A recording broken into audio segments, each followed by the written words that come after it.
Yeah, he's getting it. Already seen it. Good. I'm good.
Looks like it's good.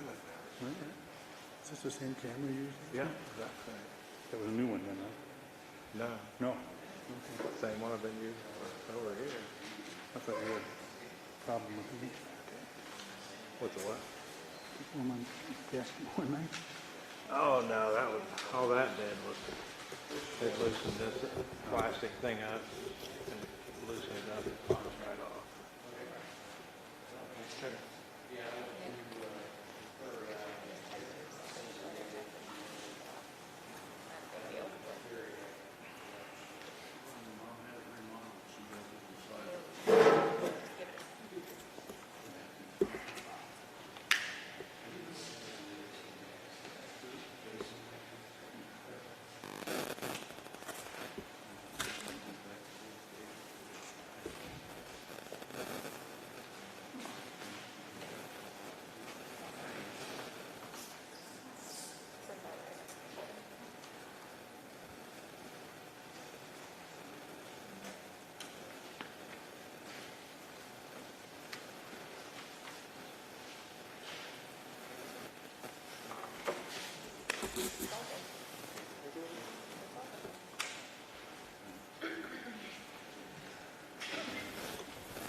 Okay, we've reached the happy hour of 7 o'clock. Thank you all for attending.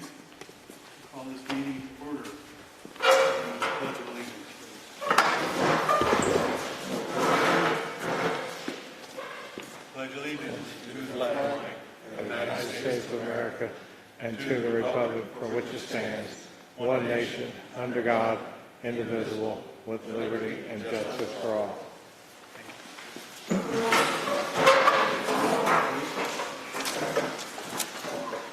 Regular meeting of the Rochester Fire Protection District October 14th, 2020. President Riggs. Here. President Riggs is here. Treasurer McBride. Here. Treasurer McBride knowledge is here. Secretary Fox is here. Trustee Leonard. Here. Trustee Leonard acknowledges here. Trustee Fairchild. Here. Trustee Fairchild acknowledges here. The President of the County, sir. Thank you. We have the September 9th minutes before you. Look for any comments and or approval.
Do you have a motion?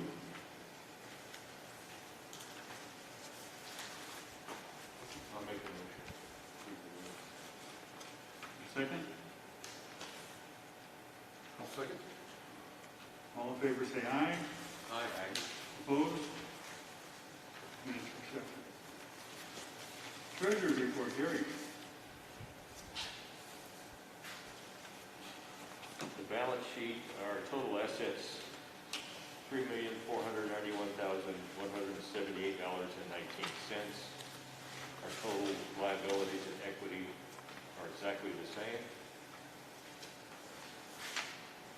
Income and expenses for last month, our total income was $269,328.30.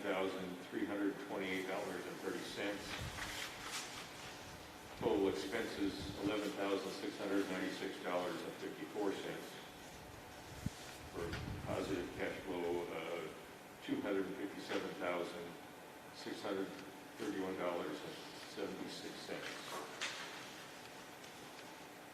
Income expenses year to date, our total income $601,830.34. Total expenses $86,018.96.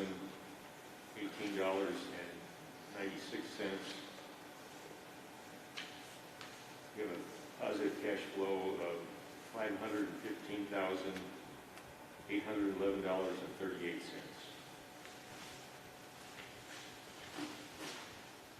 Motion? Motion to approve the Treasury Report? I'll make a motion to approve the Treasurer's Report as read. Second. All in favor say aye. Aye. Opposed? Treasury Report passed. Thank you.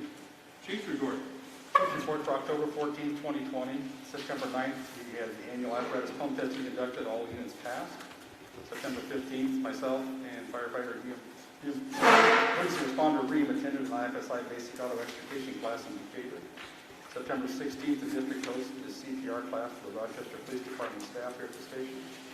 September 28th, the district conducted extrication and stabilization class utilizing a donated school bus from the Rochester School District. September 28th, myself, Captain Sunderland, and Polly witnessed the new fire alarm and fire system completion testing at Sylvia Daycare and met with the construction crew and system installers.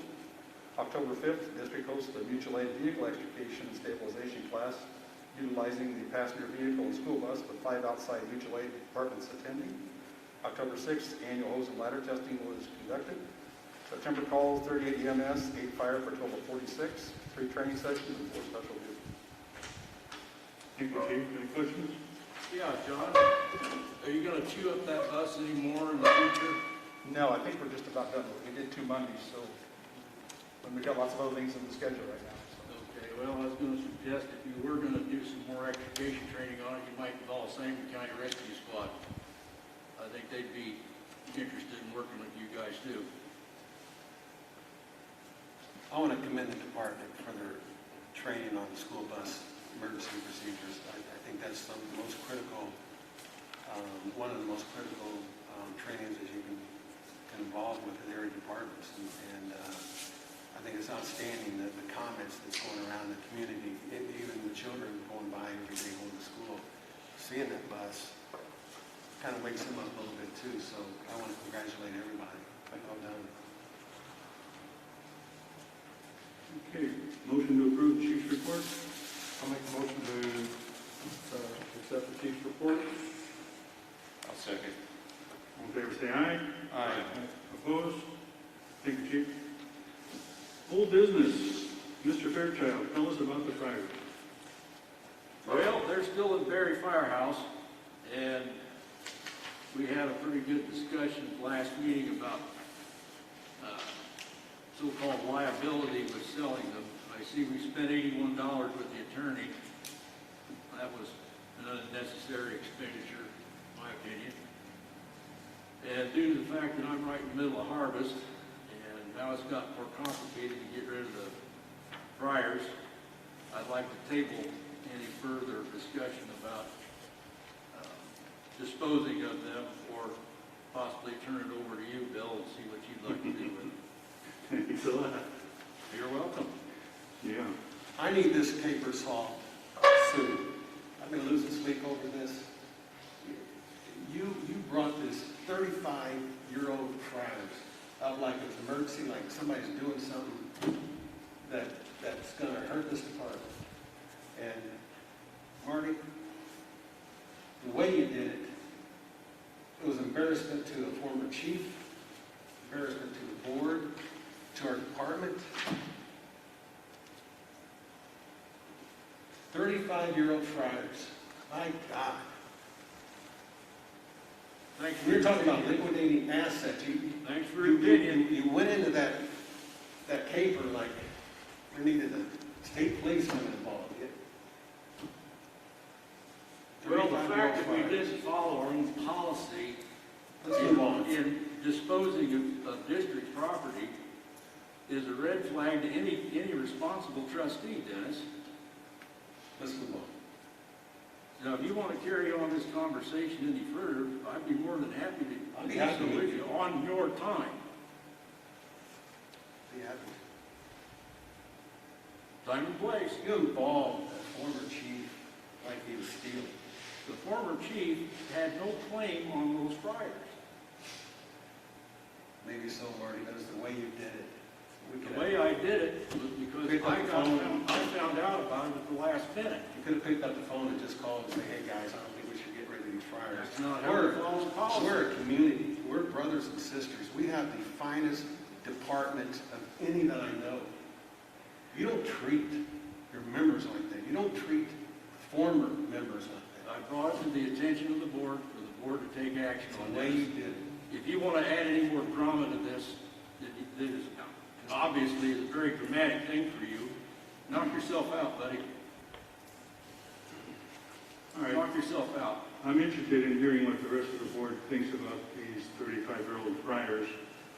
The manufacturers suggested that we consider either selling them, if you could, or donating them to a nonprofit agency. Personally, Marty, I'm not going to take up your offer. I'm not going to spend my time dealing with these two old pieces of junk. I don't think that they're of any value to us. I think we'd really be better to donate them to some organization that could use them. Well, Bill, that would be your opinion. That's I right. did get on eBay with a friend of mine, and I found Bobart deep fat fryer that looks a lot like the one up there, and you can buy it right then for $570. So that's obviously the value of the fryer is subject to your own perspective. Well, we don't know what you saw. We don't know if it's the same age or condition. It's a dead ringer, The dead ringer. so you can make whatever conclusions you want out of that. Well, I'm I'm not sure what the rest of the board feels like, but I'm not going to deal with those two old things. That's Marty's paper.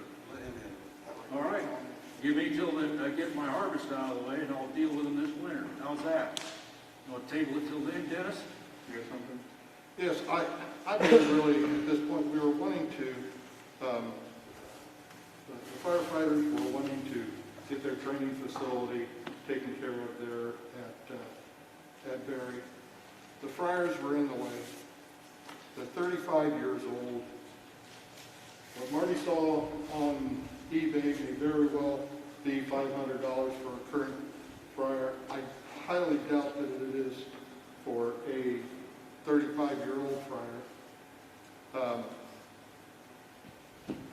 I would say that we need to dispose of them. They are of no value to us. It's taking more time and effort and so forth to deal with these things. It's really a real boon. Chief Poffenberger said that he had paid for one of them. I'm going to take him on his honor. He said that he would dispose of them. I say let him dispose of them.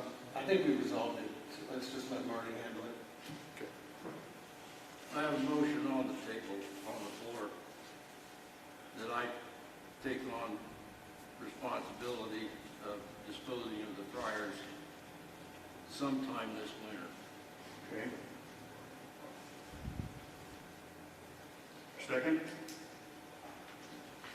I just left that point. The point I was making is this could have been resolved by a phone call. Just say, hey guys, maybe we should look at this again instead of making such a big issue. Is there a second for Marty's motion?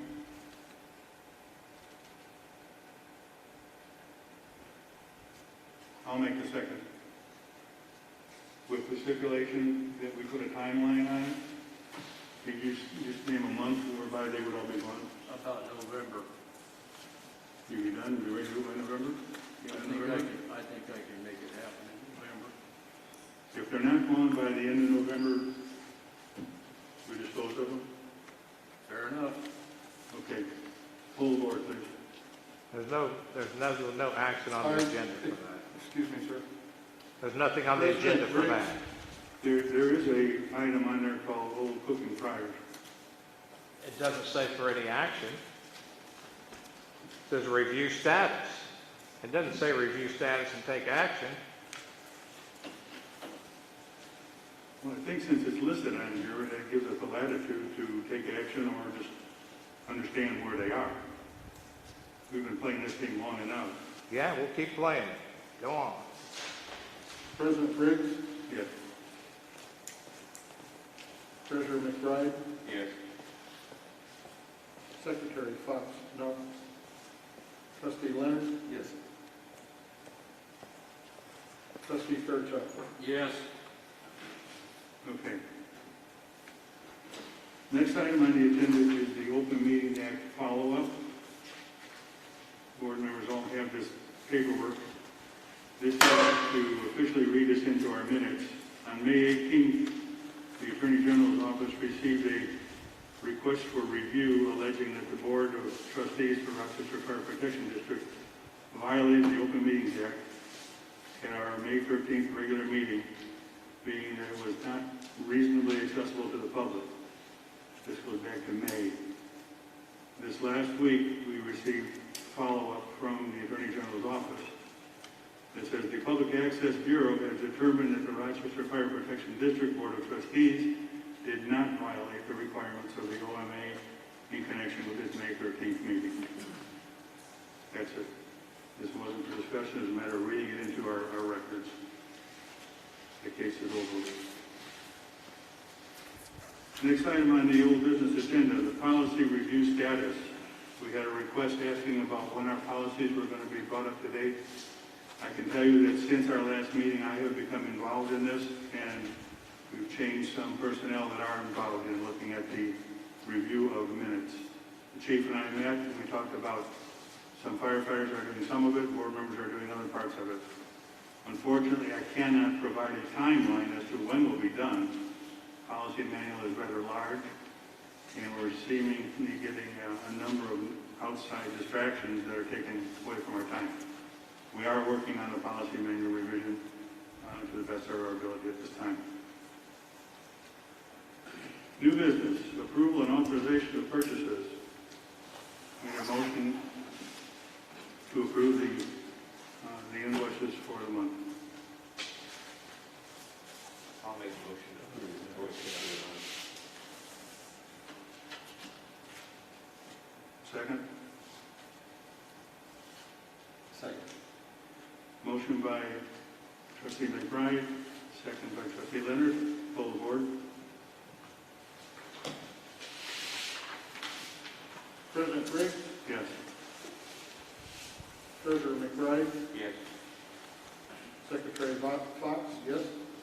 Trustee Leonard, Yes. Trustee Fairchild. Yes. Thank you. Okay, folks, we're going to go to public comment.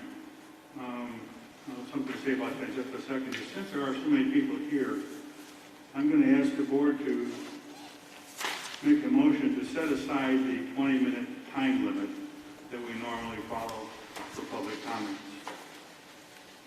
So I have someone make that motion. I'll make the motion. I'll second. All in favor say aye. Aye. Approved? No? No one against? Okay. All right.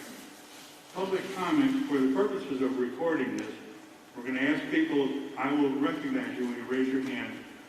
I'll ask you to come up to the microphone here, state your name so it's recorded, so we know who it was later on. And then you'll be able to go ahead and make your comments, okay? I had a request from Captain Pauly. Kirk Pauly.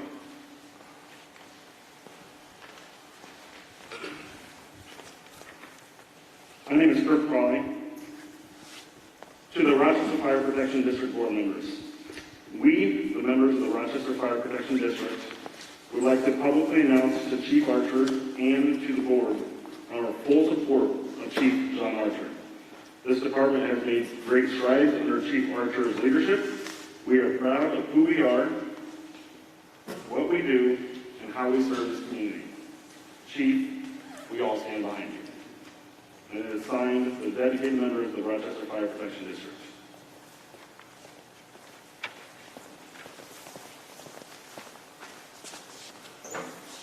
Thank you. And Nick Trader.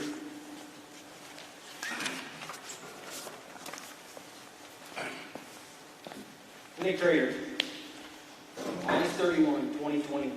This letter was prepared for the last month's board meeting, but members were unable to attend due to a prior 911 call. Rochester Fire Protection District board members. We, the below signed members of the Rochester Fire Protection District, would like to express our concerns with how a certain RFPD board member has conducted himself for the past year. The command staff of RFPD have worked hard the last several years, along with the members, to make this department one of the most premier departments in Sangamon County. Morale is high, membership is strong, and we never miss a call. But yet we always feel that there is someone trying to pull us down in the opposite direction. A certain member of the board has decided to take a revengeful type of attitude towards this department, and it is having a detrimental effect on its members. Board meetings have turned into a spectacle with a very unprofessional atmosphere. There is shouting, arguing, evil stares, and derogatory comments by a board member and public that should not be tolerated, either inside or outside our station. The below example outlines some of our most recent concerns. It was decided to host the May board meeting via the online video platform called Zoom. All members of the department and the public were told that the building would not be open for the meeting. When this board member and his spouse decided to go against this request, the police were asked to escort this spouse out of the building. It is our understanding that the individual believed that she was being escorted out because of a positive COVID case within the department. At a follow-up meeting, this individual who was escorted out of the building said she had made a FOIA request to the Illinois Department of Public Health, and they indicated no record of any member of the department ever having COVID-19. Obviously, though, we didn't. But the real question is, why is the board member and his spouse contacting public health? Are they calling the RFPD officers and its members liars? This department has taken and continues to take all proper precautions regarding COVID-19. We are following policies and procedures set forth by Memorial Medical Center, IDPH, and the CDC. One such precaution includes having members get tested if they show any signs and symptoms or if they believe they've been exposed. With that being said, the firehouse was on title lockdown 7 weeks prior to any member testing positive. The decisions were made to not allow any visitors in the facility, host Zoom board meetings, and not even allow in-person training for several weeks in an effort to protect both us as volunteers and members of the public. Instead of reaching out to the chief to see how the individual was doing or if there were any members at risk, this board member and his wife took a completely negative approach to the situation and accused the department of lying. At a meeting earlier this year, this board member proclaimed to the board and all in attendance that a crime has been committed in the department purchasing equipment from AEC Fire and Safety. We were appalled that the potential conflict was even presented using the term crime. After contacting our lawyer, it was determined that RFPD should only be purchasing up to a certain amount of equipment and services from AEC due to the potential conflict of interest. However, it was also determined that none of the prior purchases were ever made in a malicious manner. The board made the decision to cease all purchasing from AEC, and we all thought that this could be the end of it and we could move on. Unfortunately, this was not the case, as multiple members of the department and the board were called to Illinois State Police headquarters to be interviewed in reference to purchases made over the past 7 years. Not only did this once again tear down the morale of this department, but some members had to take their own personal time off work, thereby impacting their livelihoods. All of this over a simple oversight that could and should have been handled in-house. For the last several months, we have had at least one member of a watchdog group from another county at our board meetings. This group has made several public accusations against our department. One of their main complaints was that there were discrepancies in the department's policy manual. Section 1.1 of the current and far outdated manual states that this manual was written by the board and the board is responsible for all updates. Since this has now been brought to light by both the watchdog group and the members of this department, perhaps a certain board members should take and concentrate on making these much-needed updates rather than putting all of their efforts into making continuous allegations of wrongdoing. This watchdog group also made an allegation to the Attorney General's office with one of our members purchasing a device to interfere with their audio signal during the recording of RFPD board meetings. As opposed to standing up for and defending the members of this department, a certain board member is seen assisting the watchdog group bringing in equipment from the car before and after the meeting. We do appreciate that some members of the board took a stance against these allegations and defended the hardworking volunteers of this department, but we wish that it would have came from all 5 members. At the August meeting, the department members were once again attacked by a certain board member for returning what we were told was private property back to the former chief of RFPD. There is no known documentation about the purchase or acquisition of this property. Once again, despite a certain board member's belief, getting rid of this equipment was not done maliciously. The equipment in question, which had not been used in the last 10 years and possibly even closer to 20 years, was removed from the Berry Station in an effort to provide more space for members to train while wearing SCBAs. This matter and all questions could have been handled and answered with a simple phone call to the chief. But this board member is not interested in handling things in a simple manner or without drama. A board member recently asked us why more members of this department do not attend board meetings. Besides the fact that all of the members are volunteers, work full-time jobs, and have families, many of us are tired of the negativity presented at these meetings. We feel that a certain board member is more concerned about politics and getting revenge for things that happened before any of us were even on this department and trying to find ways to tear this department down rather than help and find ways to make this department better. Every single member of the board should be helping us. The members who respond to the emergencies at all times of the day and night continue to make this department one of the most premier agencies in Central Illinois. A member of the board seems to have a lot of complaints but never wants to be part of the solution. Maybe it's time to ask yourself, how can I better this department rather than destroy it in all of its dedicated volunteers? Sincerely, the dedicated members of the Rochester Fire Protection District.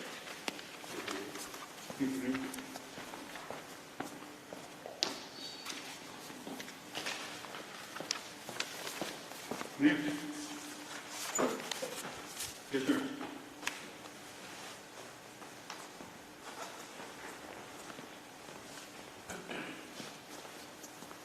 My name is Brian Gilly. I have a statement I'd like to read as well. Good evening. Thank you for allowing me to comment.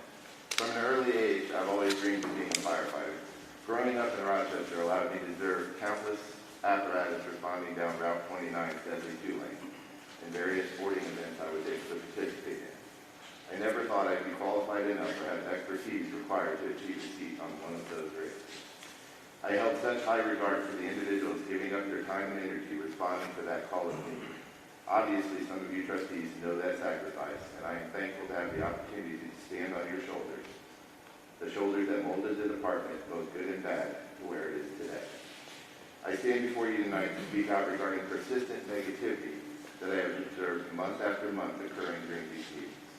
When I initially joined the department, several board members, in fact, reached out to me and spoke about the experience of joining and even asked my thoughts about multitudes of topics. We spoke of motivations, needs, and even recruitment tactics to encourage others to take this leap of commitment to something bigger. I was very encouraged that these individuals cared about growing the ranks and actively engaging in the discussion of my thoughts. It was refreshing to see leaders take an active role in seeking out even the newest member of the department to gather input. This made quite a first impression and was my first introduction to the fire board. I had not had an opportunity to attend board meetings, more out of an ignorance of the board's function than any other reason. All of this changed when I was given an opportunity to assist members in proofing SOP/SOG revisions. In an attempt to further understand board function, I studied policy and procedure manual as written and attended my first meeting. I admit I had misconceptions of the administrative functionings of the board, but appreciated the behind-the-scenes decisions that occurred here seamlessly, in my naive opinion, so members could function day to day. However, in attending many of these meetings, I have grown increasingly frustrated by what feels like a disconnect between the positive direction of growing this high-performing ALS department and roadblocks placed by a certain trustee to undermine it and derail the growth. I've watched these barriers create unnecessary demands and excessive work for our command staff, all to appease the whim of a minority, all while costing the department additional money and creating a spectacle. This has been done under the guise of identifying injustices or to point out supposed improprieties. These are half-truths. They spread controversy, and all were started without providing a larger picture. I ask you what benefit has been gained to this individual for calling these out? What challenges have been overcome by creating these spectacles? Increased costs to the department, increased man hours taken away from readiness and training, a feeling of accomplishment for the individual doing the constant requesting. Is it a sense of relevance or authority they seek? I feel that even penning this letter is feeding into the individual division and those spurring him on. I am unfortunately wasting additional board time and adding to the problem, but I feel compelled to speak out. I am the first to call out inconsistencies in streamlined processes whenever it presents itself, but feel the way it has occurred lately has been increasingly negative, petty, and downright hostile. Without offering positive change or common sense, common ground solutions, I believe the individual is motivated by a deep-seated drive focused solely on voicing perceived problems and negativity while surrounding himself with individuals that feed in his problematic approach. I personally am a solution-driven individual and would prefer to hear alternatives or voice reasonings to why topic warrants further discussion. Instead, his approach appears to be constantly seek out controversy and invite individuals here to incite disagreement. And it's my understanding some of these individuals appearing in the past haven't even been in the fire district we are serving. Furthermore, even as responses or explanations are offered and thoroughly presented, they often fall on deaf ears, as it wasn't about hearing the solution, only about presenting dead-end remarks. This inability to accept logic or explore solutions offends me on a very personal I view this behavior as an attempt to undermine the hard work and true, dedicated, determined effort that the membership deserves. Yet it seems to continue month after month and has moved me to stand. I have repeatedly asked by this trustee's spouse, in fact, my name and what role I serve here more than a half a dozen times, to which I asked myself, what authority does she even have in repeatedly posing the question? Further, if it truly mattered to her, she would have noted it the first several times she asked me, possibly even spent time studying the membership as a whole, as if she was that concerned in the makeup of this small group. I also seriously question when this individual spouse speaks during public comment, she seems to possess certain knowledge of items that should be held as privileged information. This is in regard to the expectations of both individual members' privacy and also confidential internal affairs for which she seems to have thorough knowledge. I regard her, in fact, as a third party and should not be privileged to the same information that is available to the trustee, but that doesn't seem to be on the list of his complaints at this time. I also question why the individual that attends, quote, both Rochester and Illinois policy and procedure statutes has never brought this fact up. Moreover, the way individuals have escalated concerns and complaints above even the board is in complete disregard to the written policies specifically addressing the handling of complaints and suggestions from constituents. The key picks and choose which policy they would like to complain about, instead of the trustee taking the initiative to rework and rewrite the policies. I believe the time spent sidebarring meetings on matters easily resolved with simple questions and answers is often unnecessary. The circle of discussion often results in less than practical progress being made. Many matters truly did not affect the daily readiness or support the membership needs and served only to disrupt and create controversy. More importantly, the lack of the individual's acceptance of explanations and difference of opinions only serves to create a divisive environment. I have not heard this member ask questions about the overall well-being of the members, especially with the multitude of tragic, sometimes once-in-a-career calls that we have experienced on a relative naive group. I get that this is part of the commitment and affects everyone differently, but that's what I would expect from someone that has our back, as they have previously stated.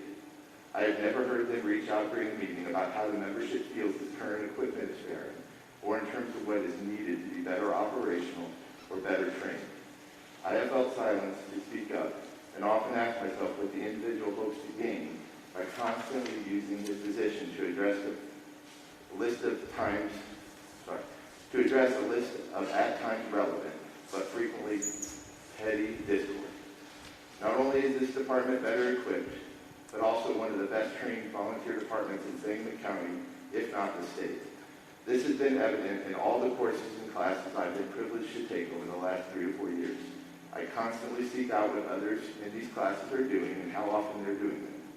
The amount of time and attention to detail spent in training that we complete yearly rivals that of some career departments.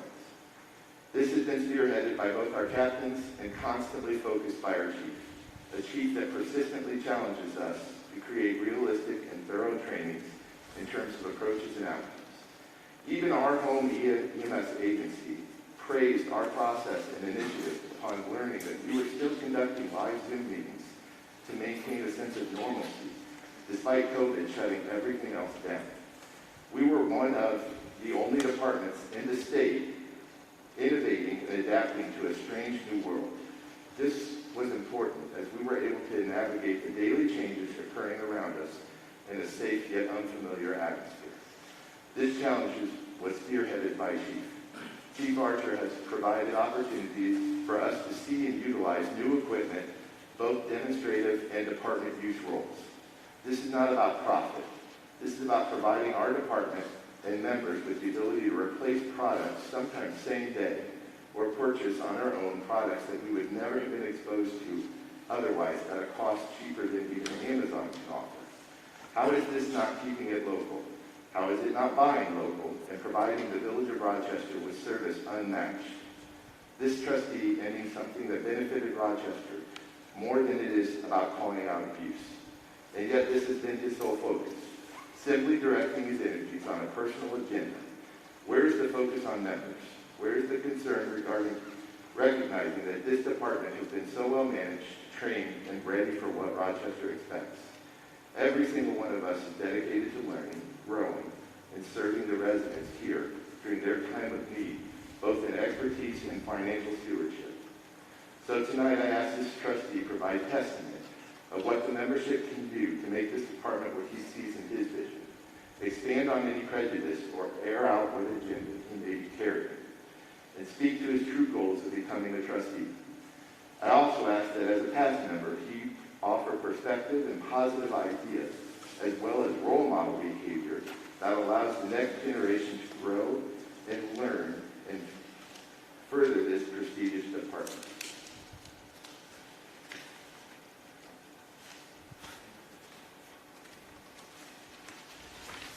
We are all here to provide an exemplary service to the community, a community that trusts us to show up on what feels like the worst day of their lives, and doing so with courteous service, empathy, and passion, all while providing unsurpassed care. I am fully focused on that and want to state that I fully support John, not only as our chief of this department, but more importantly on a personal level. I am truly blessed life allowed me to join at this time, after this trustee's time as a member had ended. For this group I serve with has proven they are learner-focused, problem-solving, and demonstrate positive approaches which move the department forward call after call. Thank you very much for your attention tonight. I sincerely submit this letter. I do apologize for the shaking. I have been up all of 20 hours. Thank you, Brian.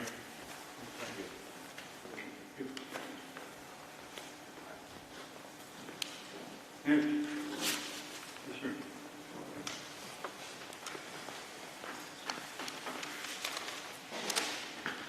My name is Greg Walter. I'm a member of the Rochester Treasury Department.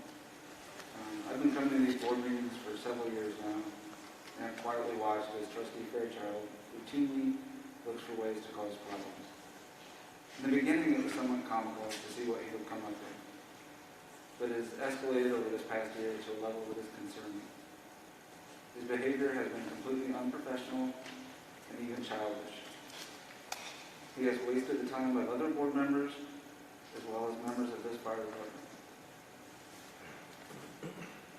He has caused unnecessary delays on purchases and even delayed things as simple as the approval of meeting minutes.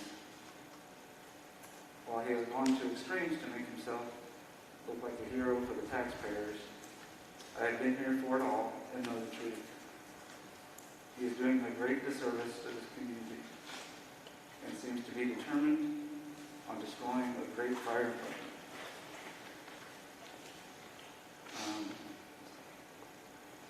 And with the latest news story, which was orchestrated by him with false information, he has resorted to personally attacking Chief Archer, his character, and livelihood. This behavior needs to stop. We need board members who work to make the department better instead of tearing it down. Thank you, Greg. Next.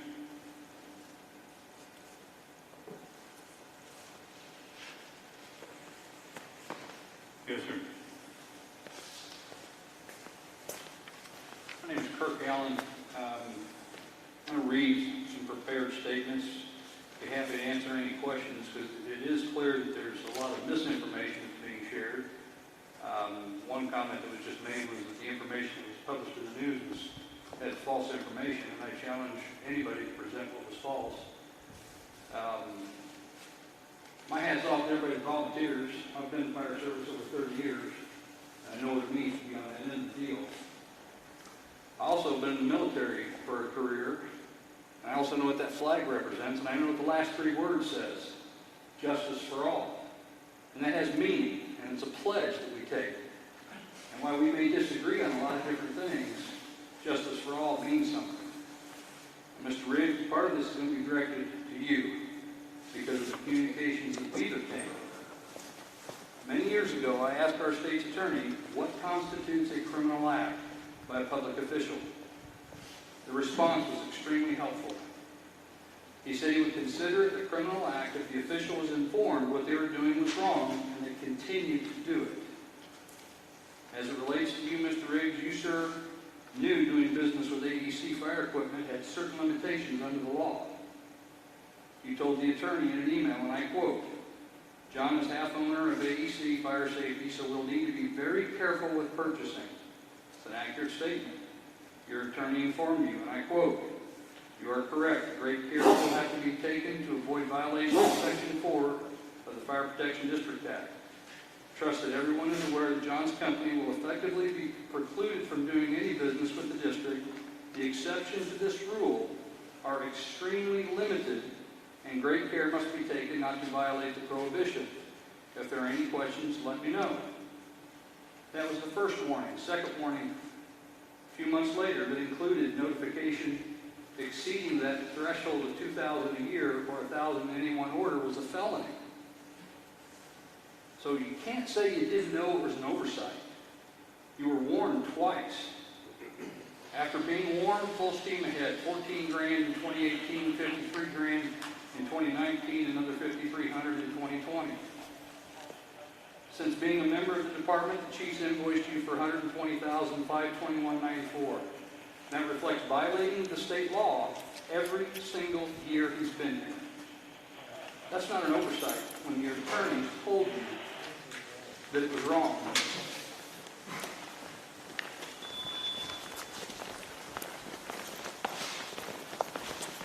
I urge you folks to listen to this. We have a call, so. All right, great. God bless you. I didn't know I did.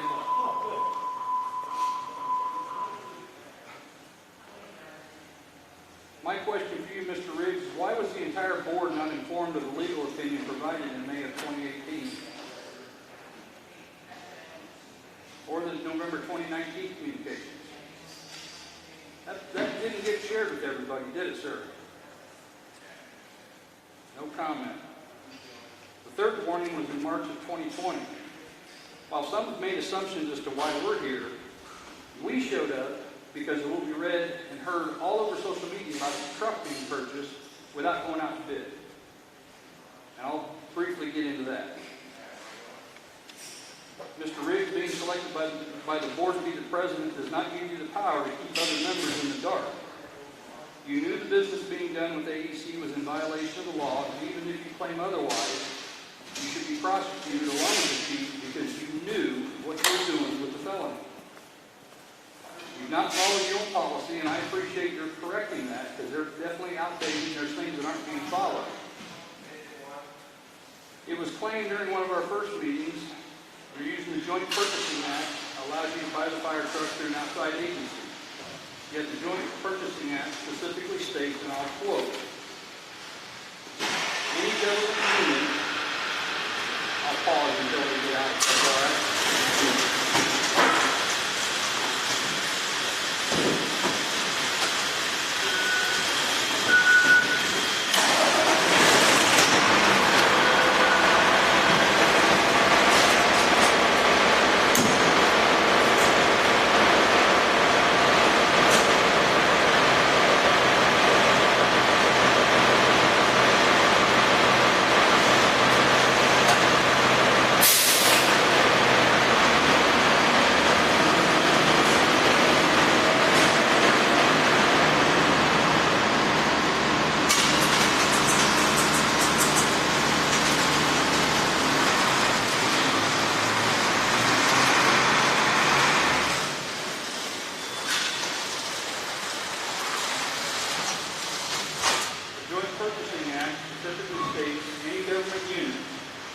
Except the government unit subject to the jurisdiction of the chief procurement officer established in section 10-20, which the fire district is not, may purchase personal property, supplies, and services jointly with one or more other government units. That's how the Joint Purchasing Act works. What other government unit did you make a joint purchase with on the fire district? There was none. You didn't follow your own bidding policies. You didn't follow the state law policies. While I don't know what your state attorney may or may not do in this situation, when the state police are done with their investigation, we will publish their findings. I'm confident their findings will find exactly what we found. Mr. Fairchild, a lot of this has been focused at you tonight. As a local government accountability watchdog group, we go nationwide. We're just not here in Edgar County, even though that was our founding name. We go all over the country, all over the state, doing what we do. And we challenge you to disprove what we say. If you can disprove it, then you've proven us wrong. We welcome that opportunity. You, sir, raised this issue and were chastised in a meeting, I believe by you, saying that now you raised the issue. Well, I understand he raised the issue when he was hired and was told it's not an issue, it's not a concern. But you, sir, had communications from your attorney that told you it was a concern. You acknowledged it was a concern, yet you let it continue. That is a disservice to the taxpayers. That's not this guy's fault. That's your fault. You let it happen. You were a party to it. And this isn't Mr. Archer's first rodeo. $210,000 was a Pawnee in the time he was there. He knows the laws. He knows what they're about. He knows when bidding is required. This isn't new.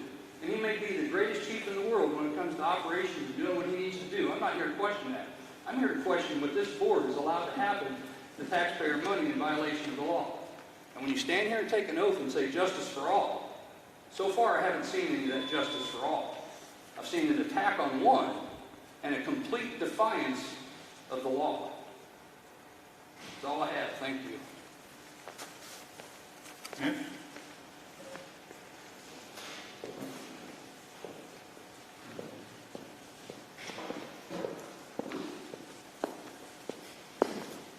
My name is John Fireball. I'm a resident here in Sangamon County and in the Rochester Fire Protection District. I don't appreciate bitch dogs coming in out of the heat, looking for something and accusing these people up here. If you want to make a comment, make a comment. I did, sir. You don't have to accuse these people standing on this board when they're trying to do their job. You stood up here for 15 minutes screaming and yelling and accusing these people of doing things wrong. Have you read the communications? Yes, Okay. part of them. Okay. The attorneys told them, and I'm pointing it out. But this is a comment section. You're standing up here accusing Bill Riggs of doing stuff that's illegal and stuff. If you got a problem with that, you go to the state's attorney. No, so that's not You how don't it works. stand up here and accuse the fire board members. That's not how it works. No, it's not. It would be All great right, discussion. It would be great This is for not everybody to know. discussion. This is not discussion. You have a chance. Thank you.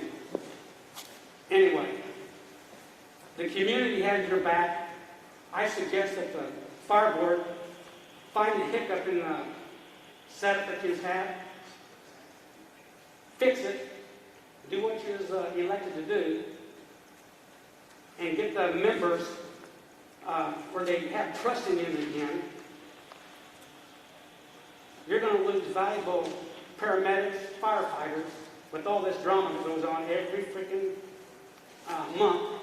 There's something that goes on up here. It shouldn't be this way. Don't go behind each other's back. Do your job. And like I say, find the hiccup and eliminate it. Thank you.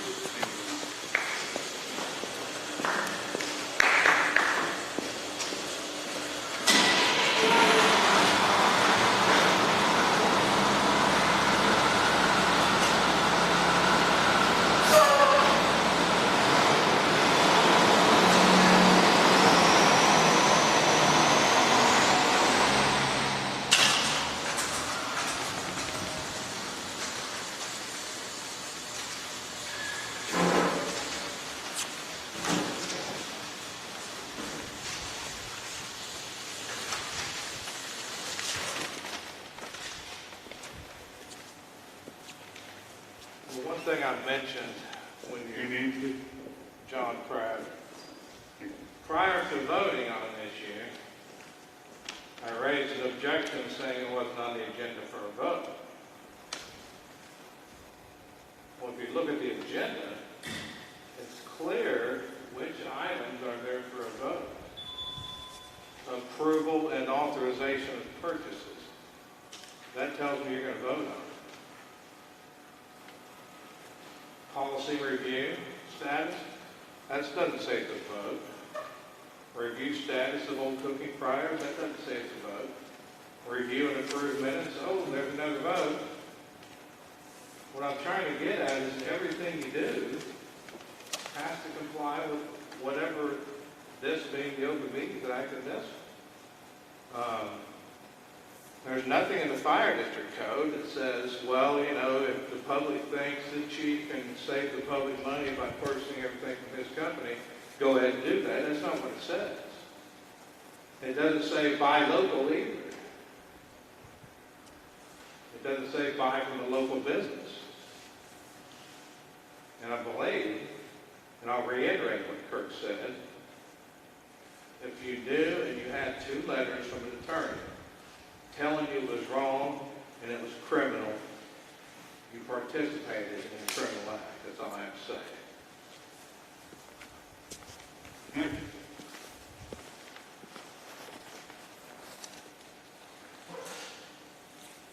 Is everybody else done? Oh, no, we raise your hand. Yes, sir. Thank you, Mr. Riggs. Everybody, thanks for coming. I'm going to be in trouble with my mom for doing this because my name's Brian Fairchild, Marty's brother. And she told me, don't rise to the bait. And I said, okay, but this is ridiculous. Martin, you and Gary started out with a rescue squad 75 together because the Boy Scouts, Bob Ritterbush, and the Scout leaders wanted the kids to have something good to do, examples for the community. You were there, Gary. You stuck and did that. Marty, you were there. Was anybody else involved in that? What's your name? It was all about helping people. Okay?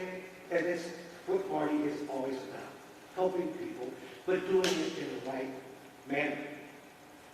And he has been abused by this department over the years in several cases.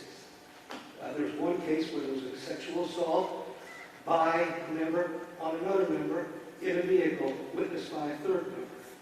Marty wouldn't let it stand. He said, that's not right. And it didn't turn out very well. I'm not going to go any farther than that. Later on, this same individual who was the sexual assaulter attacked Marty in the bank. Well, nobody was around. Marty said something to the board. Nothing. Can't do what we can do. There's no witnesses. So Marty resigned. Would you walk into a burning building with somebody that had tried to knock you down? Would you feel safe? He didn't. He resigned as a captain. And then he thought that there should be more accountability. And so he spearheaded a referendum to make all these members here elected officials, not appointed by county officials, elected, responsible to the people. And it passed. And he won one of those seats. And now he's been on the board ever since. And I think he's done a fine job. He loves the people in this fire department. He does not hate firefighters.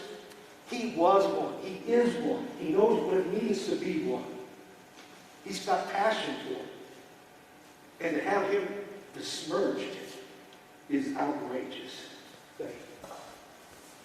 Thank you, Brent. Yes, sir.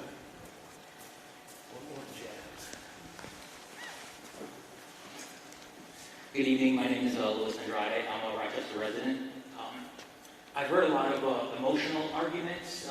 However, nobody here really knows me, and I don't really know anybody here. I have really no dog in this fight. The only reason why I came is because I read the article, and I'm a good government person. What seems to be happening is you guys are getting accused of very, very serious things, felonies. You know, I hadn't heard anybody refuting these. I've heard that the fire district is excellent. I don't doubt that. You know, the people who are here from the fire district who are volunteers, they're all excellent. I don't think anybody's doubting that. And I don't think, I'm not here to try to bring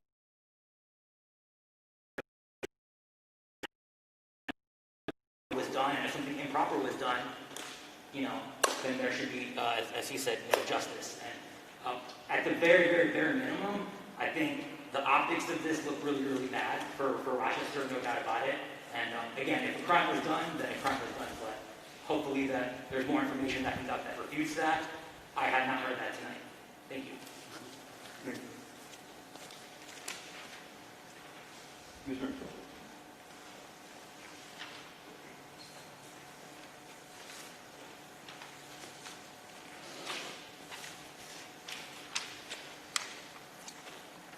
My name is Perry Walter.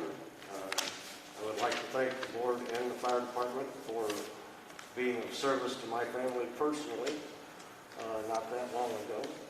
Excellent job, very scary situation, handled top-notch, resolved with the best outcome that could come from a fire. That said, I think someone is misrepresenting these joint purchasing acts. I made many purchases during my time with the state of Illinois, and while we had those to use, it did not mean that I had to couple with anybody else to buy off of that procurement list. Those were negotiated deals set in stone, and if you needed something on that list and that company was on the list, it was an approved purchase. I did not have to get 3 bids or anything like that. That being said, I have not read the fire procurement procedures because I never bought fire equipment. So I do know that I didn't have to buy off of an approved list if I had 3 bids and could show that the quality was the same or better and the price was lower. So there's a lot of people throwing things around that they say are stated in fact, when in fact there is none of that as black and white, all on its own accord. Everything has to be looked at in its entirety. So if you have a joint purchase agreement, it means that they made the agreement and anybody that falls under that umbrella can purchase off of that agreement. It doesn't mean they have to go get a buddy to go with them to purchase something. That's not what it's about. That would be a complete waste of everybody's time to negotiate such a thing. So I don't feel that you have done anything terribly wrong. You get a letter from an attorney that says, we need to be careful about this. Read it, understand it, and be careful about it. If you're saving the district money by purchasing from the chief or anyone, that's your job. That's what you're supposed to do. But not at the cost of getting an inferior product that's going to risk a firefighter or a taxpayer who they're coming to serve. So with that said, I would just like everybody here or that's going to see any of this, understand that just because one person states something about a purchase agreement doesn't mean that that is the end of the facts. So guys, keep doing what you're doing. Thank you, sir. Yes.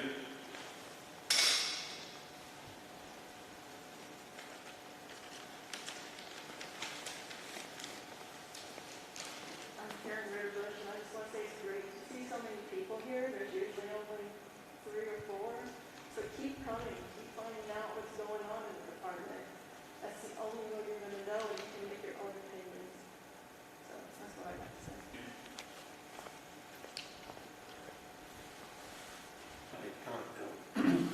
I'm going to address the Edgar County group. On these invoices, I'd like for you just to check. There's a $40,889 invoice on 2019, and our staff were only able to locate a $408.89 invoice. They think there might be an error on that one, if you would check. It was the invoices we got from you guys. Your attorneys provided